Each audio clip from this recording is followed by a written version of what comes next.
Nagmamartsa sa inis na iniwan ni Calista ang tatlo at dumiretso sa loob ng villa. Hindi niya kayang makipagtalo na matagal sa mga yon dahil talagang giniginaw na siya. Ang gusto lang niya ngayon ay maligo sa maligamgam na shower.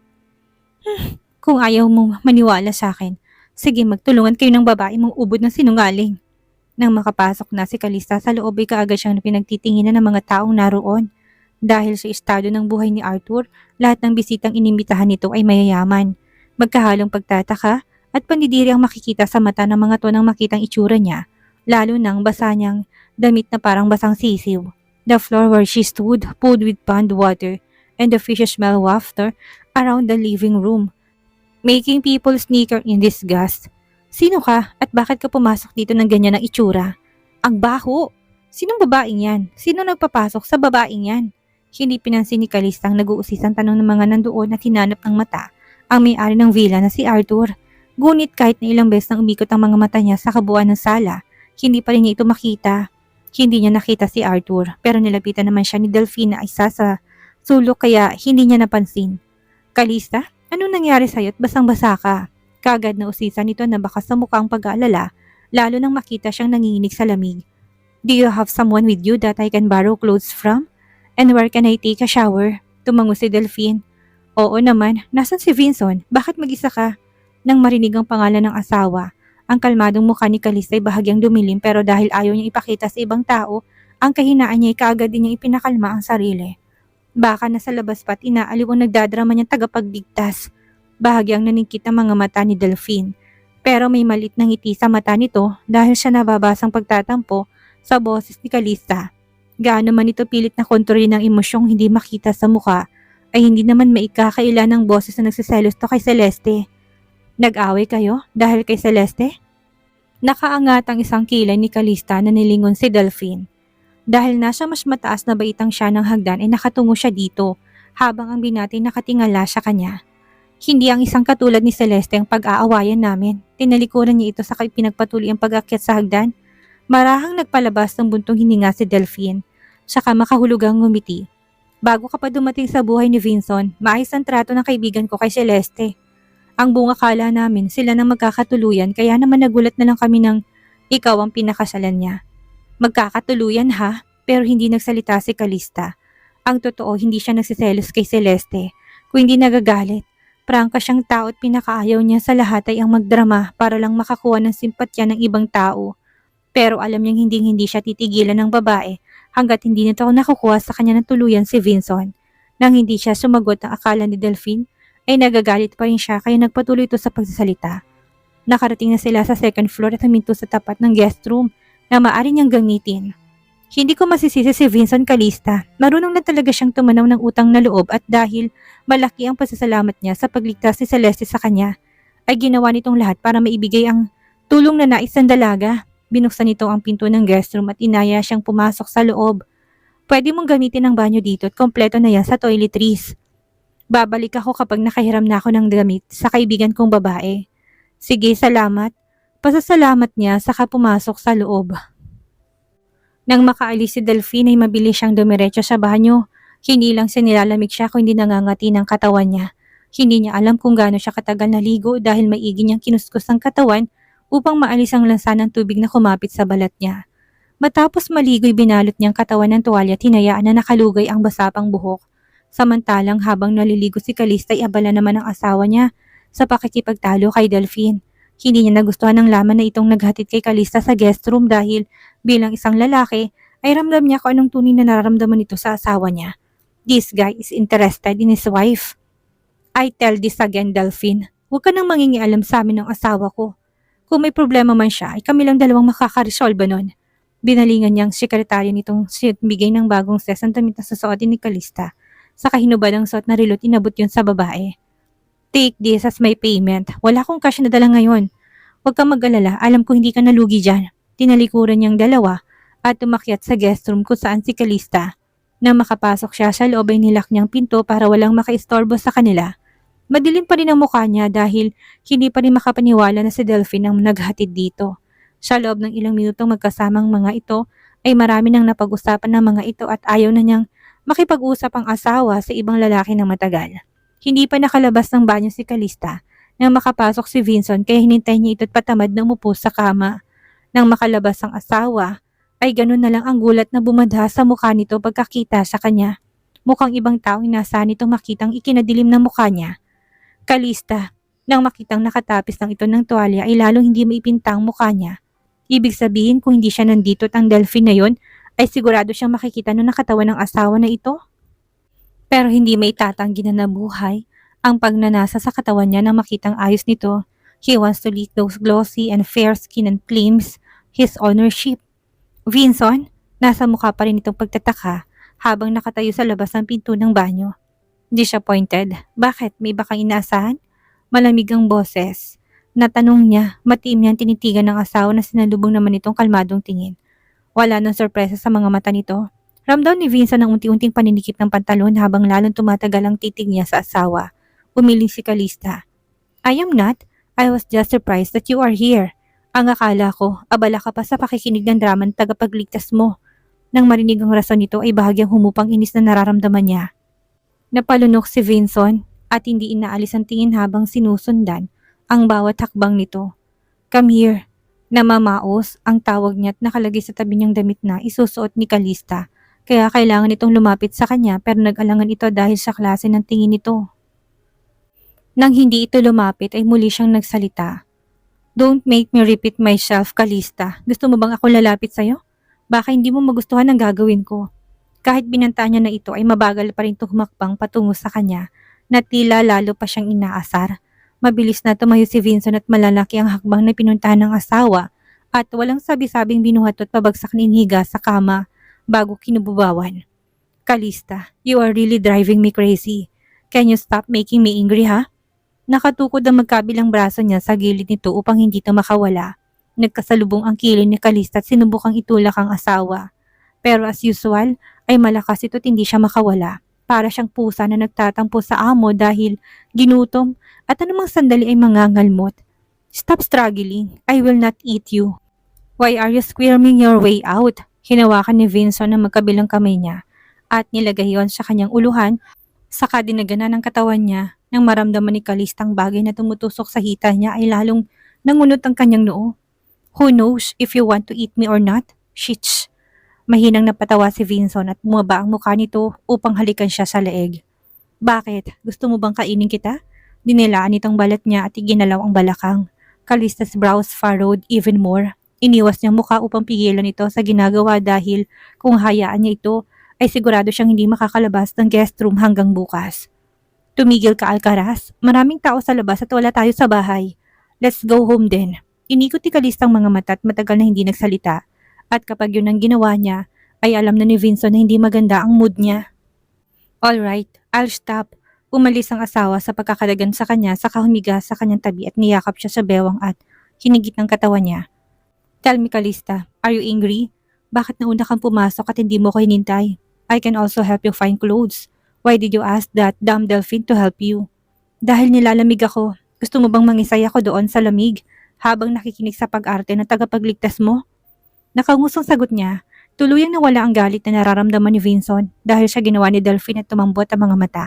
Patawarin mo ko kung hindi kagad kita sinundan, Calista. It's my fault kung nagalit ka sa akin.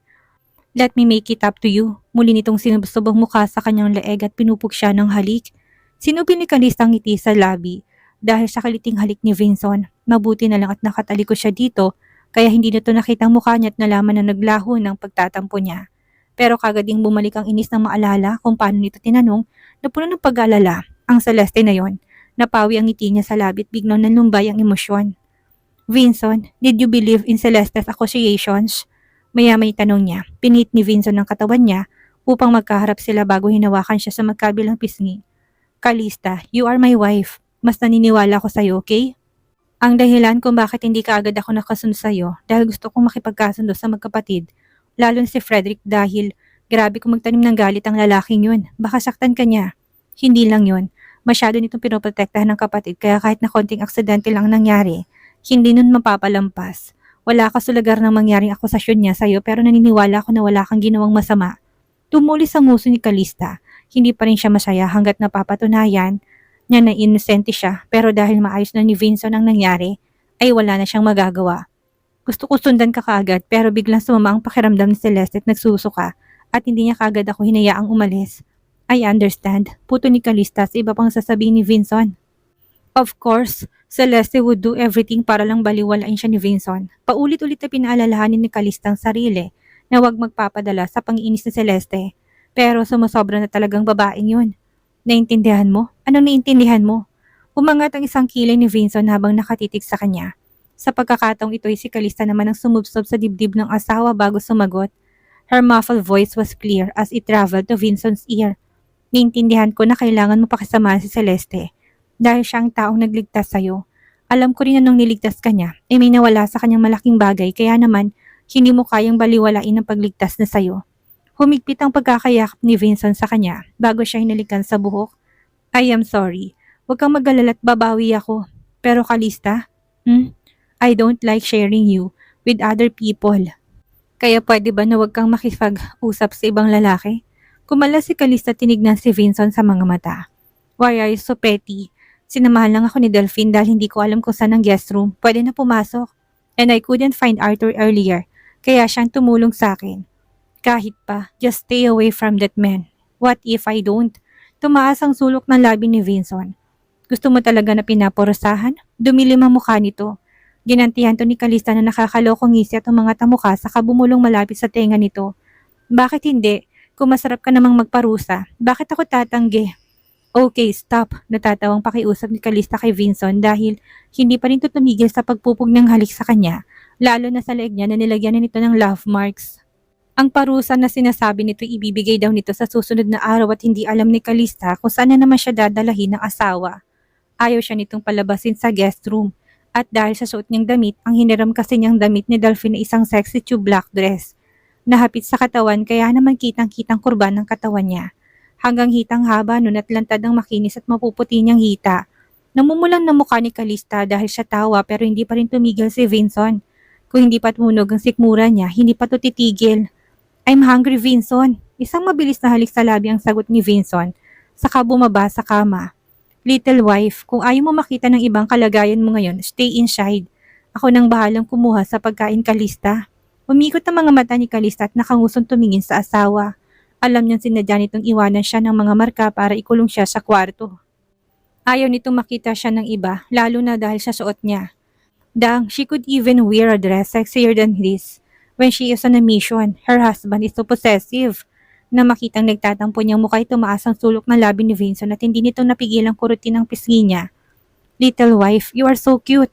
Vinson Navarro Alcaraz. Lalong tumulis ang nguso ni Calista dahil sa ginagawang pagkurot ni Vinson at mabilis nitong niyakap sa balikat upang pahigain sa kama. Ngunit mabilis din naging reflex nito kaya kagad itong nakawala. Stay here, little wife. I'll get some food. Kinindatan siya nito bago tuluyang lumabas ng pinto. Pabagsak na humiga si Calista sa kama at ipinikit ang mga mata habang may sinusupil ng ngiti sa labi. Sino mag-aakala na sa maikling sandali nilang pagsasama ni Vinson ay naging malapit ang loob nila. Hindi lang yon, pareho pa silang nagkamabutihan at kahit na may asungot na Celeste na gustong laging sirain ang araw niya, ay hindi natitinag ang samahan nila. They may be new lovers, hindi pa rin hadlang yun kay Calista para maging masaya sa piling ni Vinson. Pero malapit ng 3 buwang kontrata na kasal nila ni Vinson. Nagsabi ni ito na gusto nitong totohanin ang kasal nila at wala yung problema kay Calista pero hindi pa niya pinapaalam yun kay Vinson. Kinuha niyang phone na nakapatong sa mesa nang tumunog yon. Nang tingnan niya nakita niya si Rick ang nagpadala ng message. See, are you up for a mission outside the country next month? Malaking operasyon ang gagawin at kailangan ng maraming manpower. Pero sinasabi ko na kaagad sa'yo, delikadong magiging mission na ito. Let me know if you are interested. ASAP. Nangunot ang noo ni Calista. Hindi pa siya makapagbigay ng desisyon sa ngayon pero interesado siya. Kailangan niya lang magbigay ng alibay kay Vinson para makalayo siya dito kahit na ilang araw lang. Hinayaan niya na munang desisyon na yon sa sulok ng kanyang isip. 5 minutong nakahiga si Calista at nagmuni-muni nang bigla siyang nakarinig ng katok sa pintuan. Bahagyang nangunot ang kanyang noo at tahimik na tinanong ang sarili. Ang bilis naman niyang bumalik. Pero kung si Vinson yun at hindi na ito kakatok, kahit na tinatamad dahil siya gutom ay sinubukan pa rin niya na bumangon sa kama upang buksan ang pinto. Bago yung kinuha niyang towel na nilagay niya sa sandalan ng sofa at pinulupot sa leeg upang takpan ang markang ginawa ni Vinson. Nang buksan niyang pinto yung mukha ni Celeste at Jerome ang bumungad sa kanya. Nagusot ang mukha niya nang makitang magkapatid. Ano na naman kaya ang kailangan ng mga to? Kung hindi ang kuya yung bunso ang kasama ni Celeste na ito para pestehin siya. Dahil wala siya sa mood para makipag-argumento sa mga ito, ay diretsahan siyang nagtanong. Anong ginagawa niyo dito? May kailangan ba kayo? Nahiyang tumingin sa kanya si Celeste bago sumilip sa loob ng kwarto na tila may hinahanap bago malumanin nagsalita. Kalista, gusto ko lang sanang humingi ng tawad. Nagkamali ako ng pagkakaintindi sa kilos mo kanina. Ang pakinig ko'y gusto mo ako lumuhod para humingi ng tawad at alam ko hindi mo sinasadya na tadyakan ako dahil natamaan lang ako na sobrang lapit ko sa'yo. Napaismi si Kalista at nakaangat ang isang kilay na sinagot si Celeste. Gusto lang kitang paalalahanan, Celeste. Wala ditong hinahanap mo. Hindi mo na kailangan magdrama. Hindi niya akalaing labis-labis na magsisinungaling ang babaeng kaharap niya. Ni walang katotohanan ng sinasabi nito pero kaya pang umaktong kaawa-awa para kaawaan. Bumakas ang gulat sa mukha ni Celeste at humabang leeg para silipin kung nasa loob nga si Vincent o wala. Hindi naman siyang pinuta ko rito eh. Kalista, gusto ko lang talagang humingi ng tawad sa'yo dahil mali ka na naman na pagalitan ni Kuya Frederick. Natiling matigas sa mukha ni Kalista at ni Katiting hindi naniwala sa mga sinasabi ni Celeste. Ang taong katulad nito ay hindi dapat pinapakitaan ng malambot na puso dahil uulit-ulitin lang ito kapag napatawad na. Stop with your acting, Celeste. It's really annoying. Humalukip-kip siya at sumandal sa pinto matapos yung isara upang hindi na makasilip si Celeste sa loob. Bahagyang namutlang mukha ni Celeste. Hindi ako ma-acting lang, Kalista. Bakit ganyan na pakikitungo mo sa akin? Ganyan ba talaga kalalim ang galit mo sa akin? Imbis na sumagot si Kalista, si Jerome ang nagsalita. Kalista, totoo bang sinabi ni Kuya sa nangyari sa pond kanina? Patamad na sinagot ni Kalista si Jerome. Bakit hindi mo tanungin ang kapatid mo? Tutal siya naman ang bida ng insidente. Alam kong kaya niya na kayong idetalye sa'yo. Kung wala na kayong ibang kailangan, pwede na kayong umalis. Dahil magpapahinga na ako. Pagtataboy niya na para bang siya ang may-ari ng bahay. Ang balita ko rin nahulog ka sa pond. Nilalamig ka pa ba? Bakit balot na balot pa ng tuwalya ang leeg mo? Biglang tanong ni Jerome. He stretched his hand, wanted to take the towel off. But Kalista's fast hand caught him. Don't, tama ka, nilalamig pa ako kaya. Naputol ang sasabi niya na biglang may humugot ng tuwalyang nasa leeg niya at bumalandra ang mga pulang marka sa leeg niya. Matalimang matang nilingon ni Kalistang taong humugot ng tuwalya na walang iba kundi Celeste. Pero nang makita niyang itsura nito'y napangisi siya. Celeste's face was full of unbelievable expressions.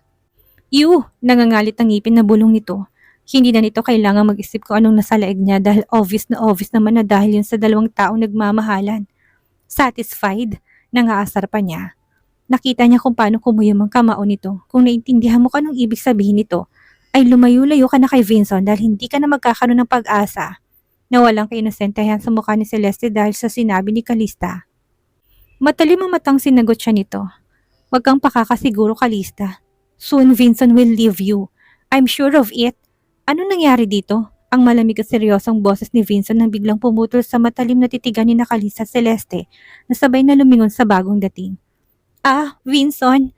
Malambing na sigaw ni Celeste kay Vincent dahil mas malapit to sa kinaroonan na lalaki ay mabilis ito sinalubong ang papalapit na lalaki. Kumikembot pang bewang nito habang naglalakad na tila ba nagpapa-impress sa asawa ni Kalista. Habang si Kalista naman ay tahimik lang na pinagmamasdan ko na magiging reaksyon nito. Bago pa nga makalapit si Celeste kay Vincent, ay iniwasan ito ng kanyang asawa at dumiretso ng lakad papalapit sa kanya tumayo sa kanyang tabi. Why did you come out? Ang sabi ko pumirmi ka lang sa loob at dadalahan kita ng pagkain. Pinagalitan siya nito pero hindi nakatingin si Kalista sa asawa kundi kay Celeste na umasim ang mukha nang marinig ang sinabi ni Vincent. Ah, pasensya na Vincent.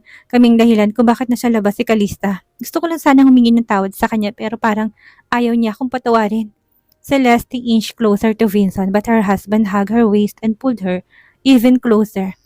And Kuya Vincent, mukhang meron na namang allergy si Kalista kasi namumulang leeg niya. Baka kailangan niya dalhin sa ospital. Sabad ni Jerome na kanina patahimik. Mahinang napatawa si Kalista na marinig ang sinabi nito sa kanangingiting pinagmasdan ng kainosentihan sa mukha nito. Hindi niya akalaing pagkakamalan nito ng marka sa leeg niya dahil sa allergy. Naitaas ni Vincent ng kamay upang pigilan si Jerome sa kung ano man ang iniisip pa nito. Bumaba na kayo. Hindi dapat nangingialam ang mga bata sa usapan ng matatanda. Sige na, dalhin mo na kapatid mo sa iyong kuya at baka kung ano na naman ang isipin nun. Ayaw ko mapagbintangan na naman ang asawa ko sakaling may mangyari. Pagkasabi nun habang yakap pa rin ang bewang ni Kalista, ay binuksan ni Vincent ang pinto para pumasok sila sa loob. Akmang isasara na ni Vincent ang pinto nang biglang nagsalita sa Celeste. Vincent, sandali lang. Napahinto si Vincent at nilingon ng babae. May baka pang kailangan? Hindi mo naman siguro nakalimutan ang pinangako mo sa akin, hindi ba? Bago sumagot si Vincent, nilingon na muna nito si Calista at komplikadong ekspresyon na tinignan siya bago binalik ang tingin kay Celeste. Huwag kang mag-alala, hindi ko nakakalimutan. Vincent finally closed the door and the husband and wife went inside. Pero bago yun, hindi nakaligtas kay Calista ang matagumpay na ngisi sa labi ni Celeste na tila may iba yung kahulugan lalo pat hinaplos nito ang tiyan. Naalala ni Calista na meron tong tahi sa tiyan dahil sa naging cesarean operation nito at sinabi pa nga nitong nagkaanak sila ni Vincent. Ngunit baliwalain kay Calista at hindi binigyan ng pagkakataon ng babae na maging tagumpay na naman sa gusto nitong pasakitan siya. Late morning the next day, Calista and Vincent were back at the same man's residence. Pagkapasok nila sa kwarto ay kagad siyang niyakap ni Vincent mula sa likuran at tinalikan sa leeg bago nito pinatong ang baba sa kanyang balikat. Calista? Calista's answered as she tried to wiggle her way out of Vincent's embrace. Pero dahil hindi siya makawala, hinayaan niya itong makihayakap. Habang naglalakad siya patungo sa kama at sabay na ibinagsak ang katawan nila sa kama, agad naman niyang kinubabawan ng asawa sa kahinayaan ng pagal na katawan na nakapatong sa ibabaw nito. I will be out of the country for 2 weeks. May asikasuhin lang ako tungkol sa negosyo. Pero kapag wala ako, siguraduhin mong wala kang gagawing kakaiba, ha? Nangunot ang noo ni Calista at tumingala upang hulihin ang tingin ni Vincent. Gaano katagal? May problema ba sa kumpanya mo? Hindi niya mapigilang magtanong. Isa rin siyang negosyante o taong may-aring isang kumpanya. At kapag ang katulad nilang pupunta sa ibang bansa dahil sa negosyo karamihan, ay tumatagal lamang ng 1 linggo dahil sa conference o meeting about sa bagong collaboration. But if it is half of the month, Calista can say that something is wrong with the company. Kaya naman hindi niya napigilang tanungin si Vincent. Bahagyang naningkit ang mga mata ni Vincent at umangat ang mukha nito para dampian siya ng halik sa labi. Pagkatapos, ngumisi ito na nakakaloko. Bakit? Mamimiss mo ba ako? Che, kahit hindi ka na bumalik. Inirapan niya to pero may lungkot na bumanha sa kanyang mata. Kabaligtaran ng sinabi niya, ang gusto niyang mangyari. Kung pwede lang ay wag na itong umalis. So mamimiss mo nga ako. Natatawang sabi ni Vincent at kumilos to upang magkabaligtad sila ng posisyon kaya nakapaibabaw na ito si Calista. Pagkatapos ay bumaba ang mukha nito at sinakop ang kanyang labi sa kabinigyan siya ng mapusok na halik na walang lugod na tinanggap ni Calista. I love you, Calista. Mahina lamang yun na tila bulong sa hangin pero narinig yun ng klaro ni Calista. Bago pa siya makasagot ay muling gumalaw sa loob niya si Vincent at muli na namang inumpisa ng pag-iisa ng katawan nila. Dahil 2 linggo silang hindi magkikita ay sinulit ng dalawang makapili ang isa't isa at tumigil lamang dahil nagutom. Pero pagkatapos nun ay muli na namang nagisang katawan nila hanggang madaling araw. Sa tindi ng pagod ni Calista ay nakatulog siya ng matagal at nang magising ay hapon na ulit at wala na si Vincent. Ang hindi niya alam, ang masaya't masarap na sandaling pinagsaluhan nila ni Vincent ay may naghihintay na kapalit.